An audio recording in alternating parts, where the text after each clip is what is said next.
Hello and welcome to OctopusDo. I'm Christian Ross, and today's project is going to be chainmail again, but I have a new weave for you. This one is a captive bead. And what that means is we're going to put beads inside of a chainmail weave, and they're not going to be strung on any type of stringing material. They're just going to float inside this weave. It's really a pretty design.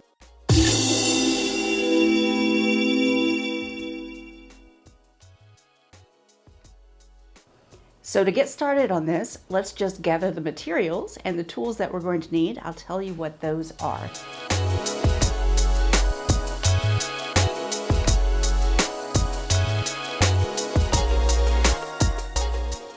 Now you really only need one size of chainmail ring for this. Each of these cages are made with just one size, so you don't have to worry about matching up particular sizes. That's a good thing. You'll also need some beads that are round. These can be smooth round beads or they can be faceted, really doesn't matter, but I'm going to say that a round bead is going to work better for you than say a rondelle or a bicone, anything like that. A pretty round bead is going to work. I'm using faceted Czech Glass Beads just for some sparkle, and I love this unusual color.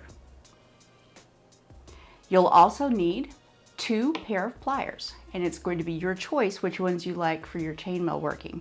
I like using a bent chain nose plier and a regular chain nose plier together, but some people also prefer using a flat nose. It's totally up to you on that. The last item that I'll suggest is a piece of string or something like just this safety pin here. I like using something like this when I start out a weave in my chainmail because I always know where the starting end is and I can work from there, and it gives me a little bit of a handle to hang on to. It just makes things a lot easier when I'm starting out. This isn't going to be part of the final design. Then you'll also need to choose your own clasp. I'm not going to get into adding a clasp at this, I'm just going to teach you your weave, but it really can be as simple as just using one of these jump rings to add a clasp at the end. Your choice on that. Now I didn't go into specific sizes on the chainmail rings or beads. I'll do that now. Basically, you need a chainmail ring that the inside diameter is at least 2 millimeters bigger than the bead size you're using. So you need 2 millimeters of space. That's going to give you enough room for your chainmail rings to fit inside, and your bead won't be too big to fit. And if you get right at that 2 millimeter difference, then your bead won't be too small that it slips out of that cage. Basically, for this demonstration, I'm using a 6 millimeter bead and I'm using an 8 millimeter jump ring. My bead will fit inside my jump ring with very little clearance.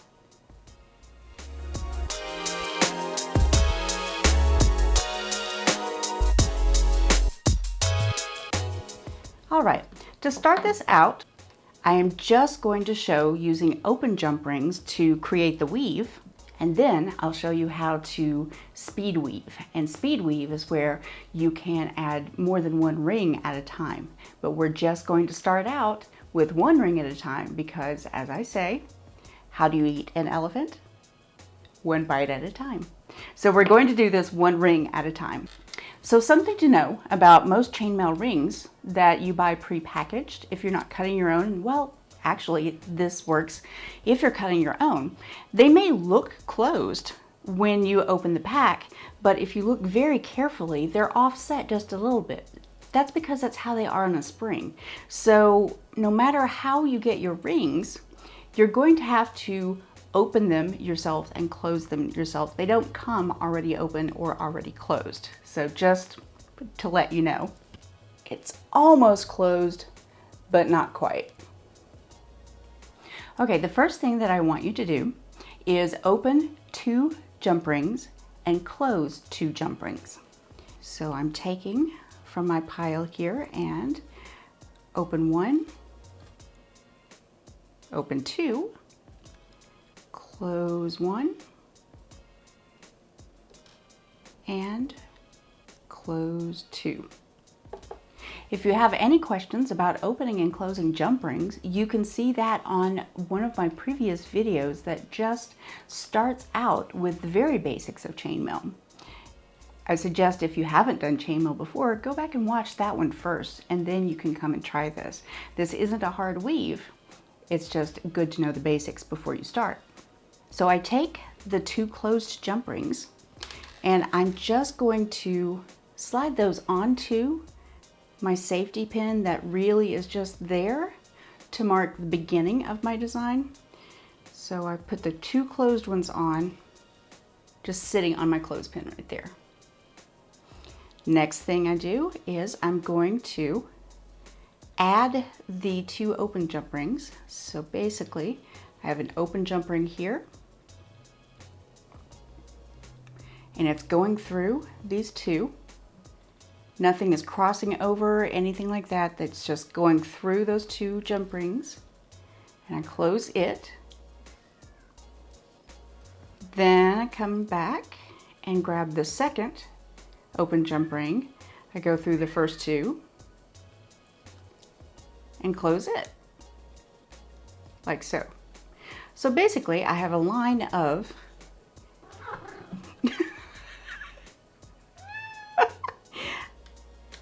everyone missed you.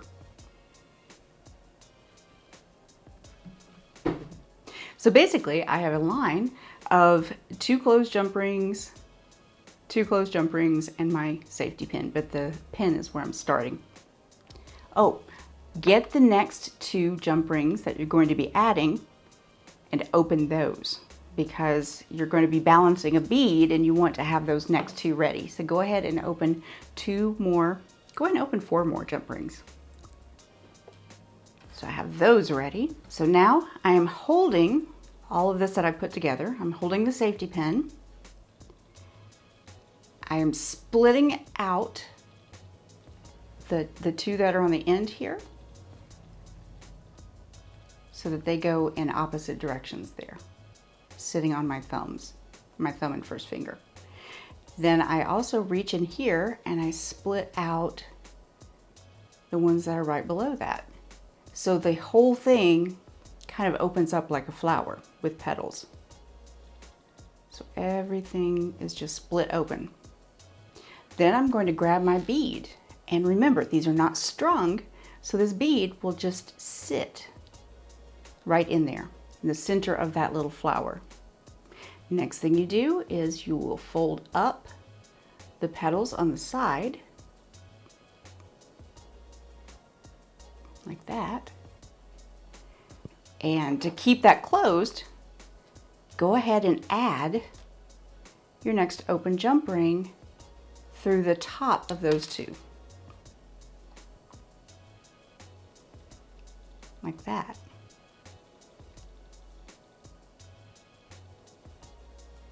And close that before anything falls apart.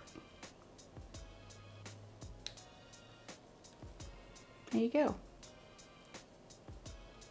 And that's really the basis for the whole weave.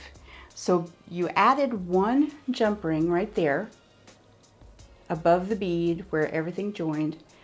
Add a second jump ring right next to it, right there.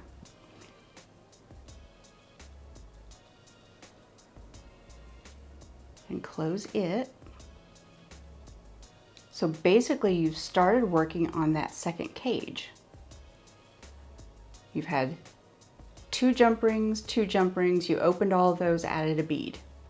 So now you've added these 2 jump rings, add 2 through that.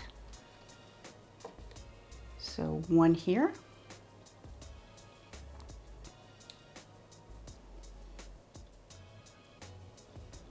And 1 more.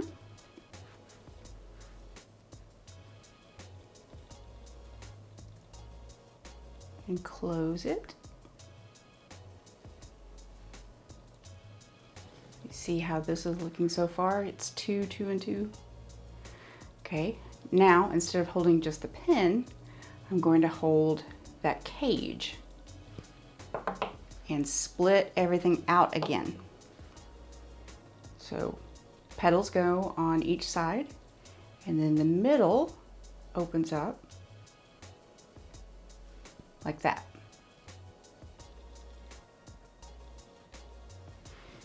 Grab a bead, sit that right there. You can open a few jump rings so that you have them ready to grab and add to your design. And so I close that up and reach in with my open jump ring to cinch that together and close it.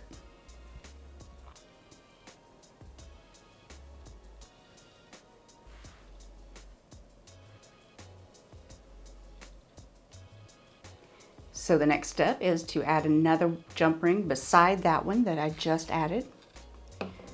So I grab another open one, add that, and close it.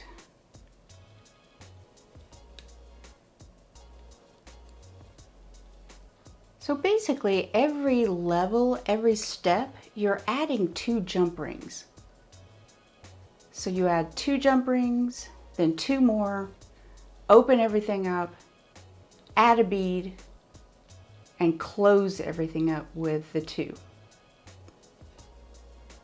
The next step would be to add 2 more. So 1, and close that, and the second one and close it.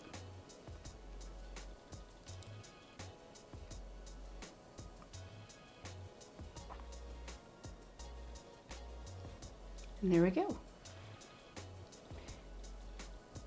So in this pattern, of course, the next step is to open everything out, add a bead, close it up. So do you see how everything repeats now? It's for each cage, you're adding 4 jump rings and a bead, 4 jump rings and a bead, 4 jump rings and a bead. Now, I'm going to show you how to do this speed weaving style.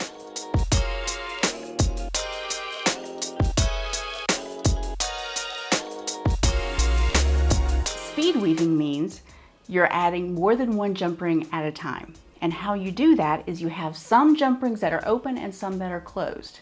So from this point on, if you'd like to try speed weaving, then open half of your jump rings and close half of your jump rings. I'll do a few here. Let's see, I'll open 4 and then close 4. I haven't changed anything on this design. I stopped at the same place here. I've got 2 cages, and then I have 4 jump rings that are ready to be turned into a cage. So I open those up just like before, grab a bead, set it in there, pull these over to the top, and that's where I would close that in with the next jump ring to make the cage. With speed weaving, I'm going to use 2 jump rings. So what I do is I'm going to grab 1 open jump ring, and I'm going to string 2 closed jump rings onto that open one. So they're just sitting there. Okay, and now I'm bringing my bracelet up here, and I'm putting that open one through the 2 right there. So now on this 1 open jump ring, I have 2 attached to the design and 2 kind of loose and hanging there. So basically I'm adding the second step at the same time. Then I close it. So you'll see when I hold this out, I just have 1 jump ring here connecting 1, 2, 3, 4. Now what I have to do is go in with a second open jump ring and put it next to this. Well, there's going to be 2 rings going through the 4 here. So I grab my open jump ring and I go through the 2 new ones next to the one in the middle, and then down through my bracelet weave.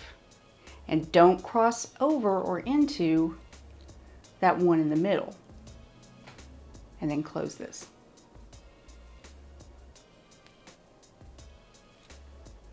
And that's what you end up with. Does that look familiar? See, it's just adding these two segments at the same time. So that lets you go a little bit faster. So basically at this point, I'm ready to open all this up. You see, grab a bead, add that bead in, close it up, and I'll grab just the single one because I'm going to stop here to let you see what I've got. That's that handle I was talking about. I just wanted to have one I could hold on to. So basically, just continue this weave for as long as you like. It would make a beautiful necklace. You can add just a simple segment like this with maybe 5 beads or so, and then attach a chain to each side, and that would be a really pretty necklace or pendant. Definitely turn it into a bracelet. I really like how this guy looks. Very sparkly, very pretty. I just have to add my clasp to this one. And yeah, I like this design. It's a very simple chainmail project. So just because you learn a simple weave, it doesn't have to look simple. It doesn't have to look easy. You don't have to tell anyone how easy it is. That you just do it one step at a time and you end up with a beautiful look at the end. So chainmail really isn't as hard as some people think.